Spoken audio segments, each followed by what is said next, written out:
বাংলাদেশ আগুন লাগলে এত বেশি ক্ষতি হয় কেন? গতকাল তো আমি নিজেই এয়ারপোর্টে, মাহফিল ছিল কুড়িগ্রাম, নিজেই এয়ারপোর্টে। তো অনেক পরিস্থিতি চোখের সামনে এবং সেখানে যারা দায়িত্বরত ছিল তাদের মুখ থেকে সরাসরি শোনা। প্রথমে তো আগুন ছিল একদম সামান্য, একদম সামান্য। ওই সময় যদি নিভিয়ে ফেলা হতো তাহলে আজকে এই করুণ অবস্থা হতো না।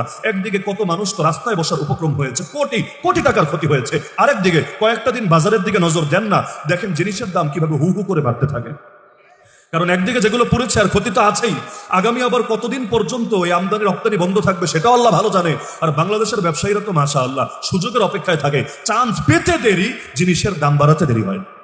গতকাল আগুন লেগেছে আশপাশের দোকানে, পানির দাম, পানি মিনারেল ওয়াটার, পানির দাম পর্যন্ত বাড়িয়ে দিয়েছে। দরকার ছিল পানি আরো পারলে বিনামূল্যে বিতরণ করবে, তাও যদি তোমার অভাব থাকে, অতটুকু সামর্থ্য না থাকে, ব্যবসায়ী অতটুকু সংগতি না থাকে, আরে পারলে 2-4 টাকা কম নাও, তা না পারলে ভাই যে দাম আছে সেই দামে বিক্রি করো। কিন্তু বন্ধুরা, যারা কাবা শরীফকে ভালোবাসেন তারা লাইক এবং সাবস্ক্রাইব করবেন, আর যারা হজ পালন করতে যাবেন কাবা শরীফে তারা ভিডিওটি শেয়ার করে দিন যাতে বিশ্ববাসী মানুষরা দেখতে পারে।